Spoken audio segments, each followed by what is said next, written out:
यूक्रेनी मीडिया में पुतिन की तारीफ की जा रही है। कीव इंडिपेंडेंट ने पुतिन को विजयी बताया। देखिए, यूक्रेनी मीडिया जो अभी तक उनको दुनिया का सबसे खराब आदमी बता रहा था, वो अब कह रहा है कि पुतिन विजयी हुए हैं। उन्होंने लिखा, अलास्का समिट में पुतिन 1-0 से आगे। ये कीव इंडिपेंडेंट लिख रहा है। तो यूक्रेनी मीडिया ने पुतिन को हीरो बना दिया है। ये क्या हो रहा है? क्या इस मीटिंग के बाद सुर अब जैसे ट्रंप के बदले वैसे क्या यूक्रेन के भी बदल रहे हैं क्या? देखिए, आपको बताते हैं क्या कहा है कीव इंडिपेंडेंट ने, कैसे पुतिन को हीरो बनाया है। आप इस बात को समझिए। यूक्रेन यूरोप की सोच, ट्रंप वर्सेस पुतिन में 1-0 से पुतिन आगे, 1-0 से पुतिन को अमेरिकी जमीन पर आने दिया गया। पुतिन का अमेरिका में रेड कारपेट वेलकम हुआ।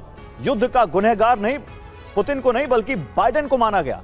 यूक्रेन यूरोप को अलास्का मीटिंग में आने से पुतिन ने रोका और पुतिन ने बदले में ट्रंप को कुछ भी नहीं दिया। तो जाहिर सी बात है मनीष, सब कुछ अच्छा है, लेकिन ये यूक्रेन की मीडिया के अगर सुर बदल रहे हैं तो क्या पर्दे के पीछे कोई गेम चल रहा है? देखिए, गेम क्या है, सीधी सी बात है कि यूक्रेन की मीडिया ये मैसेज दे रही है कि इस मीटिंग से दरअसल हम सबको खोना पड़ रहा है, हमें हार हासिल भी है और पुतिन ना चाहते हुए भी 1-0 से आगे हो गए हैं, जो नहीं होना चाहिए था। और ये उनकी हताशा का एक लेख है, रिपोर्ट है, जिसमें वो पुतिन को आगे बढ़ते हुए बता रहे हैं कि इस वक्त तो कम से कम पुतिन आगे हो गया। अब ये क्यों आगे हो गए? क्योंकि पुतिन ने जो दांव चला कि सबसे पहली बात है कि बीते 3 साल में पुतिन को अलग थलग करने की कोशिश थी, तो इस मीटिंग के बहाने अब पुतिन एक बार फिर से ग्लोबल मंच पर आ गए। यूक्रेन चाहता था कि इस मीटिंग में पहुंचे, लेकिन जेलेंस्की को आने से रोक दिया गया क्योंकि पुतिन ने ट्रंप से कहा कि नहीं मैं अभी जेलेंस्की से नहीं मिलूंगा। यूरोप के देश चाहते थे इस मीटिंग में पार्टिसिपेट करें, पुतिन ने कंडीशन लगाई और ट्रंप उसके लिए भी मान गए। और इसके बाद यह है कि 3 घंटे की मीटिंग के बाद भी जो यूक्रेन की मांग थी, जो यूरोप की शर्त थी या जो अमेरिका की दलील थी, उनमें से तो कुछ भी नहीं माना गया। सीज फायर नहीं होगा, यह बात तो पुतिन पहले दिन से कह रहे थे। पुतिन कहते थे कि सीज फायर नहीं करेंगे, अस्थायी समाधान पे आओ। ट्रंप को वो बात माननी पड़ी। और इसीलिए जब आप बॉडी लैंग्वेज की भी बात कर रहे हैं तो मुझे लग रहा है कि जिस वक्त ट्रंप अपने विमान से उतर रहे थे, उनके दिमाग में चल रहा होगा कि मैं आगे कैसे बढ़ूं। अब मैं ट्रंप को पुतिन की भी बैटिंग करनी है, लेकिन उनको संतुलन बिठा के रखना है, यूक्रेन और यूरोप का भी। तो उनके लिए बहुत ज्यादा स्थिति कमोबेश कहे तो पेचीदा होती जा रही है। बजाय इसके पुतिन को तो जो करना था वो अपना अपना एक अच्छा गेम परफॉर्म करके वापस आ चुके हैं। सही बात है, और इसी बात को आगे बढ़ाएंगे। लेकिन एक बड़ी खबर है, शांति वार्ता के बाद बोले ट्रंप और पुतिन, पूरी डील होने तक कोई डील नहीं। ये ट्रंप का बयान है। उन्होंने कहा there is no deal until it's a deal. कुछ पॉइंट्स पर सहमति बाकी है, ये ट्रंप ने कहा। जंग की जड़ को खत्म करना होगा, रूस की सभी समस्याएं सुनी जाएं, ये पुतिन का बयान है। तो पुतिन ने यूक्रेन जंग की जड़ किसको कहा, आइए जरा समझते हैं। ईमानदारी से ही युद्ध खत्म करना चाहता हूं, ट्रंप के सामने पुतिन ने कहा। उन्होंने कहा कि पहले युद्ध की जड़ को सुलझाना होगा, मुख्य वजह को। पहला सवाल, पुतिन ने जंग की मुख्य वजह किसको कहा? दूसरा सवाल, क्या पुतिन का इशारा पश्चिमी देशों की तरफ था, खासकर यूरोप की तरफ? वजह, यूक्रेन को नेटो सदस्य बनाने के लिए उकसाया। रूस यूक्रेन बॉर्डर पर नेटो की लगातार ड्रिल की गई। पश्चिम ने यूक्रेन को लड़ने के लिए हथियार दिए। मैक्रोन यूरोप में एटमी अम्ब्रेला बनाने की बात करते रहे। बड़ी बात क्या है, पुतिन ने ट्रंप के सामने कहा यूरोप वार्ता में बाधा ना डाले। तो प्रतिकीर्ति, आपको क्या लगता है, पुतिन ने न केवल ट्रंप को साधा है बल्कि उनके साथ साथ पूरे वेस्ट को साथ लिया है और बता दिया है कि देखो सीज फायर तो मैं कर लूंगा, लेकिन मेरी शर्तें मानोगे तभी होगा? देखिए, रशिया को समझने के लिए मैं सबको बोलूंगा कि सेकेंड वर्ल्ड वॉर को थोड़ा पढ़े, और उस जंग में 2 करोड़ से ज्यादा रशियंस या सोवियत यूनियन के लोग मारे गए थे।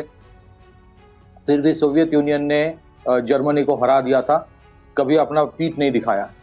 तो ये जो जंग अभी हो रही है, इस जंग में कम से कम 10 लाख लोग मर गए हैं रशिया के। तो इतनी आसानी से रशिया ये जो 5 प्रोविंस यूक्रेन का ले लिया है उसको छोड़ेगा नहीं। दूसरी चीज है, ये जंग की जो जड़ है, जंग की जड़ है NATO, North Atlantic Treaty Organization. ये जो संस्था है, इसकी जो ये बनाया गया था कोल्ड वॉर के टाइम 1991 में, जब सोवियत यूनियन टूट गया, कोल्ड वॉर खत्म हो गया, इस संगठन को तोड़ देना चाहिए था, लेकिन इस संगठन को तोड़ा नहीं गया। पश्चिमी देश, वेस्टर्न यूरोप, यूरोपियन यूनियन और अमेरिका ने इसको बरकरार रखा और इसका एक्सपेंशन जारी रखा। एक्सपैंड करते करते करते करते ये यूक्रेन तक पहुंच गया, जहां पे ये मिसाइल लगाने वाले थे वहां से मॉस्को पहुंचने में मिसाइल को 5 मिनट भी नहीं लगेगा। अगर रशिया कल कनाडा में अपना मिसाइल बेस बनाए तो अमेरिका चुप बैठेगा? ये क्यूबन क्राइसिस 1962 में हुआ था, क्योंकि सोवियत यूनियन क्यूबा में मिसाइल बेस बनाने वाला था। तो नेटो का जो एक्सपेंशन है, पहली चीज है ये बंद होना चाहिए।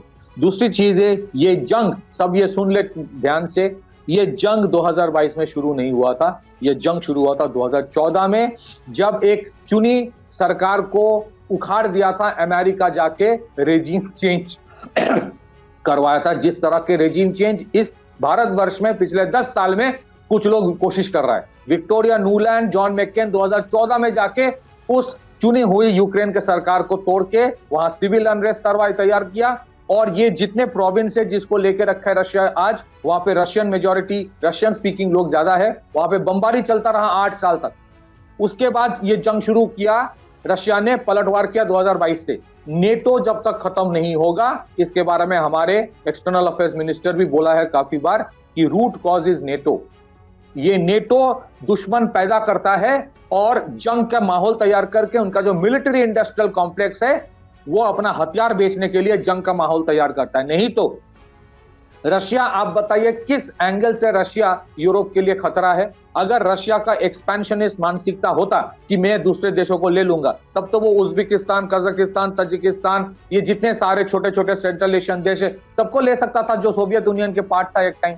ठीक है, वो एक्सपेंशन करना होता तो वो वहां कर देता ना, कोई बचाने नहीं आता। यूक्रेन क्यों? और यूक्रेन में जेलेंस्की के बारे में एक चीज कहना चाहता हूं, ये जंग जो है ये नेटो और रशिया के बीच जंग है। रशिया 30 देशों के साथ लड़ाई कर रहा है। यूक्रेन का जो जेलेंस्की है वो किराए का टट्टू है, उसको वहां पे बैठा के रखा गया। नहीं तो इलेक्शन होने का टाइम आ गया, इलेक्शन क्यों नहीं हो रहा? Let's be respectful for the state heads. हम किसी को ऐसे ना साउंड करें कि हम किसी की यहाँ पे बुराई मतलब किसी के लिए गलत भाषा का इस्तेमाल कर रहे हैं। ठीक है, आपका अपना पर्सपेक्टिव हो सकता है, लेकिन वो भी एक स्टेट हेड है, तो let's be respectful the state heads.